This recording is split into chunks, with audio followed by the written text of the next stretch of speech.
I just want to say it is hot as fuck outside. We had an unbearably cold winter followed by an unbearably hot summer.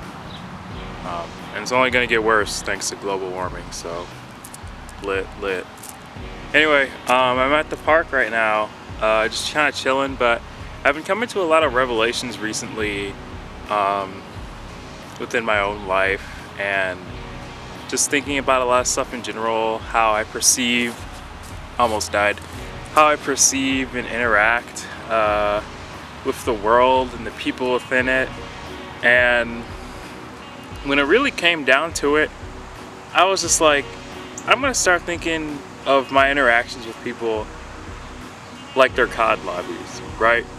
And I mean that not in the sense that I'm gonna be dropping the gamer word every like 14 seconds or just being a degenerate. I mean that in the sense of when you join a bad lobby where the flow isn't right, people are camping, and it's just annoying to play, what do you do most of the time?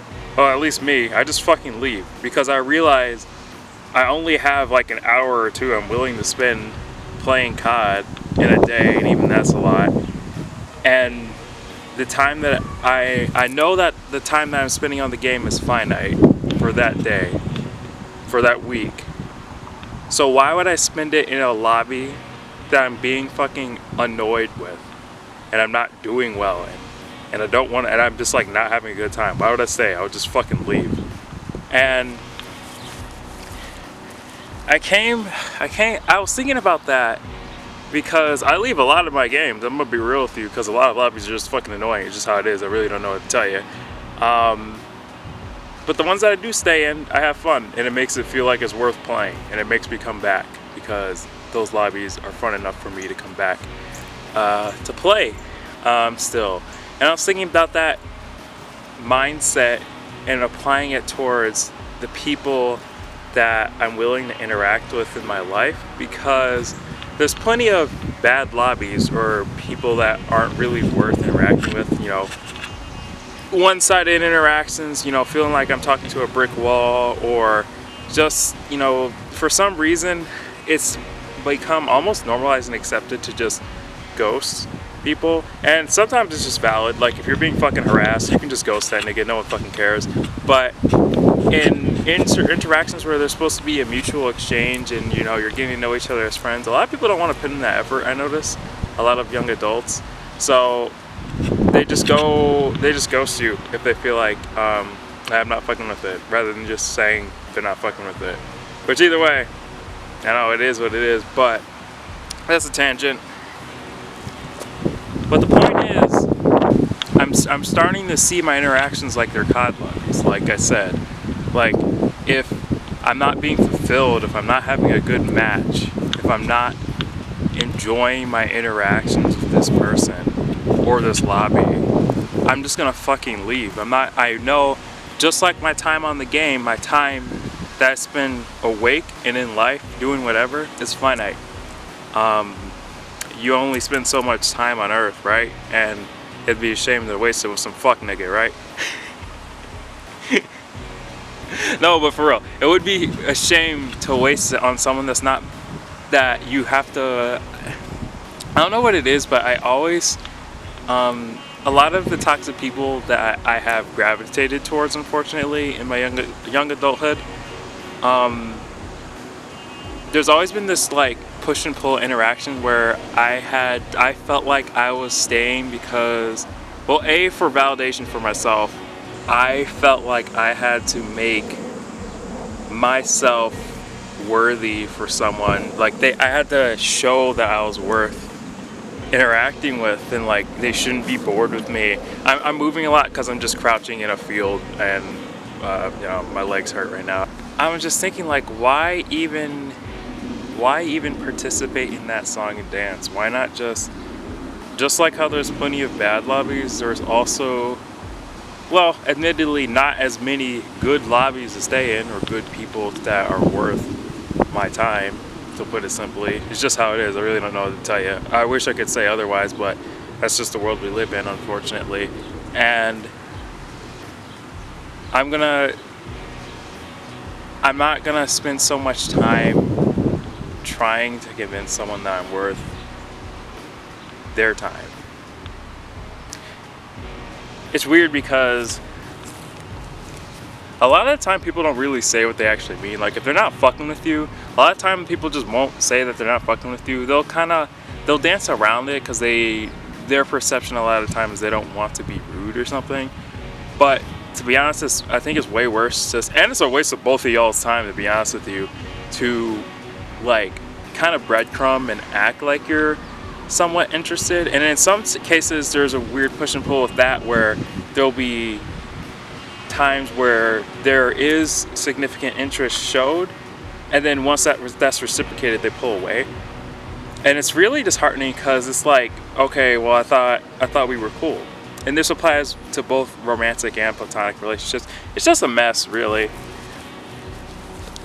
I don't know what's up with this weird like social meta that's happening, but social media has completely fucked over a lot of the way people, young adults, I feel like, interact, because it feels like, I'm sure this has always existed to some extent, but to me it feels like a game that you didn't sign up to play, by the way.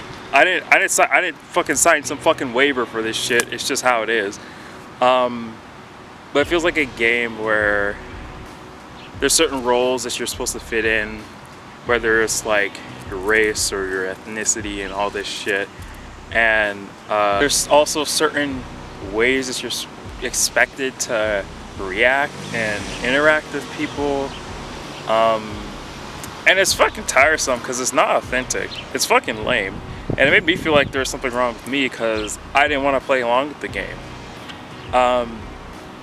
And it made me feel like, well, and because of that, by default, I'm not getting as many long-term interactions because I can suss out the I can suss out the inauthenticity. I have an inauthenticity radar in my fucking mind, a bullshit radar. And when I suss that out, I'm just not fucking interested. I really don't know what to tell you. And a lot of interactions, I end up just not staying long term because of that disinterest. And I don't know, it's just so weird, and it's a little demoralizing, to be honest, because it's just like, but what relationships will stay with me? You know what I mean? What COD lobbies will I stay in? And I'm trying to figure that out for myself. We're bringing it back to the main theme of the video because I know I went on a few tangents. I've just been thinking a lot. I really have. This summer has been so like up and down for me, really, and it's given me a lot of room to reflect and think on a bunch of stuff. And as a young adult who's like prepping to move out and I'm doing a lot of stuff on my own, like actually like completely on my own, which has been fucking rough, but I'm learning a lot. And since a lot of my energy is taken up with that, the little energy that I do have for giving to other people and for social interactions, I'm really trying to pick and choose what is actually worth my time, because my time, I realize, is truly precious. And if someone is making me feel like shit consistently, or even just like there's so many highs and lows. I've had relationships, like romantic relationships, where there's so many highs and lows in such a short period of time. And that, I wish I recognized this earlier, but I probably didn't, because that's just the environment that I grew up in, which is a common theme, by the way, for those disorganized relationships, because that's all you know, right? So it's seen as normal in your brain. And when someone's making me, if I realize someone's making me feel so many like high and low emotions in such a short period of time, I'm up out of there. I'm so sorry. I'm just gone. I'm not doing that again. It's just not happening. And I'm really trying to compile a list of what are things that are in the lobby, social interactions, that I'm not gonna put up with anymore. Like straight up, just like, it's just like there's no tolerance for this shit. Now there are some lobbies that you still stay in despite some bullshit. Like every now and then you know, you'll get hit by a flash or like, you know, fucking blown up by a car or some shit, right, in CoD. But that's part of the game. So I don't want to be so... That's a part of the game, and I still stay in the lobby regardless of that. And I still do well in the lobby. You know, I get a clip or two, right? And I'm trying to find the balance in my own mind of like, okay, there is some bullshit, you know, because people aren't perfect. Like, there's some bullshit that I'd be willing to put up with. But there's some stuff that's like an absolute no fucking go. Like, I'm not doing that again. It's just not happening. And I'm just trying to figure that out for myself. And I really just wanted to make this video and put this out there just in case if anyone relates or has their own thoughts and feelings or advice or whatever. Like, I don't know, you're a grown-ass person. You can do what you want. Leave a comment if you want. But it's hot as fuck out. I need to go home. I need to eat. I need to take care of my body. I just wanted to make this real quick, and yeah, I'm up out of here. I'll see you.